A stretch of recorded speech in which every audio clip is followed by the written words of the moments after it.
राजस्थान कर्मचारी चयन बोर्ड के द्वारा थर्ड ग्रेड शिक्षक भर्ती की परीक्षाएं करवाई जा रही हैं।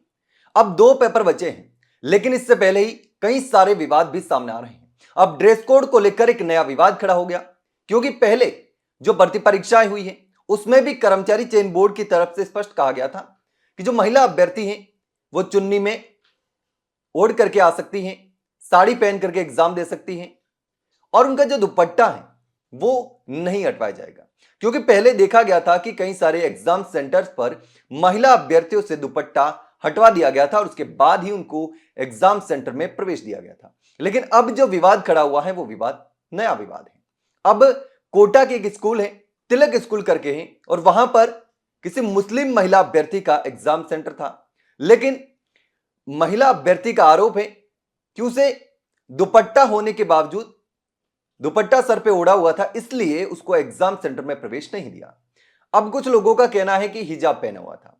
अब जो बयान सामने आया है और जो बातें सामने आ रही है उसमें कहा जा रहा है कि दुपट्टा पहने हुए था और जो प्रवेश पत्र है उस पर भी दुपट्टा ओढ़े हुए ही महिला अभ्यर्थी का फोटो था, लेकिन उसके बावजूद उसको एग्जाम सेंटर में नहीं दिया गया।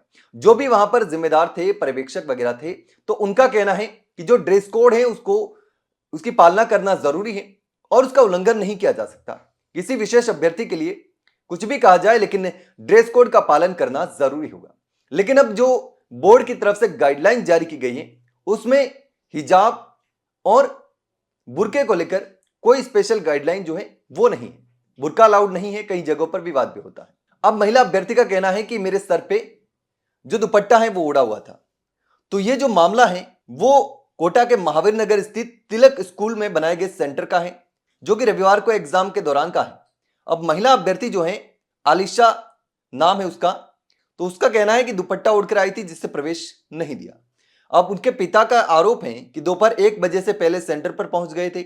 दस्तावेज सत्यापन और जांच के बाद केंद्र में जब अभ्यर्थी जाने लगी तो केंद्राधीक्षक ने ड्रेस कोड का हवाला देकर आलिशा को रोक दिया। आलिशा के पिता का कहना है कि बेटी ने सलवार कमीज के साथ दुपट्टा लगा रखा था। ड्रेस कोड में सलवार कमीज, चुन्नी व साड़ी की अनुमति है और उसने प्री एग्जाम में भी दुपट्टा पहनकर ही प्रवेश दिया था और एग्जाम दिया था। अब एडमिट कार्ड पर जो फोटो लगी है वो दुपट्टा पहने हुए हैं, बुर्का नहीं पहना हुआ था, ये कहना है उनका। सलवार कमीज के साथ दुपट्टे से चेहरा ढक कर रखा था। अब उनका कहना है कि साल भर से जो है लड़की तैयारी कर रही थी, लेकिन उसके बावजूद जो है वो सारी मेहनत बेकार चली गई। अब कई सारे ऐसे डिस्प्यूट सामने आते हैं, लेकिन हम भी बार बार अभ्यर्थियों से कहते हैं कि आपकी भविष्य का सवाल है, साल भर तैयारी करते हैं तो एक छोटी सी चीज के लिए या छोटे से नियम के लिए विवाद खड़ा नहीं करना चाहिए। बहुत सारे अभ्यर्थी ऐसे भी देखे गए हैं जिनके कमीज की या फिर जो कपड़े पहने होते हैं सलवार वगैरह, तो उनकी जो बाहें हैं वो भी काट देते हैं। उसके बावजूद अभ्यर्थी एग्जाम देते हैं, लेकिन उनको पता होता है कि वहां पर विवाद करने से उनका भविष्य खराब हो सकता है, एग्जाम देना जरूरी है।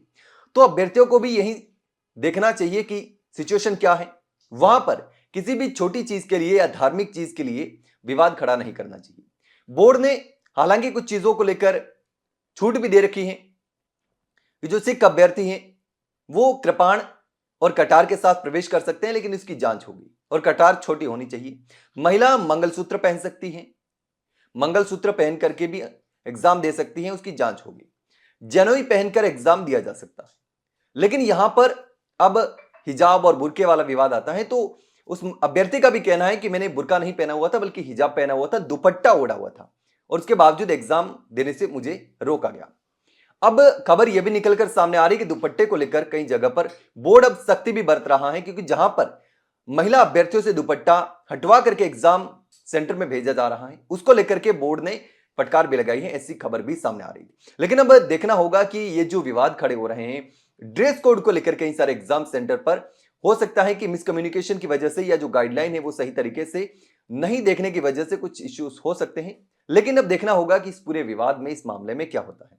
हालांकि एग्जाम जो है वो उनका एग्जाम नहीं दे पाई, सेंटर में प्रवेश नहीं दिया गया, तो अब देखना होगा कि इस पूरे मामले में क्या होता है। लेकिन इस पूरे मामले पर आप क्या समझते हैं, कमेंट सेक्शन में कमेंट करके जरूर बताना। वहीं अगर जानकारी अच्छी लगी हो तो वीडियो को लाइक और शेयर जरूर करें, चैनल को सब्सक्राइब करना ना भूलें। फिलहाल के लिए इतना ही, जल्द मिलते हैं एक नई जानकारी के साथ, तब तक के लिए नमस्कार।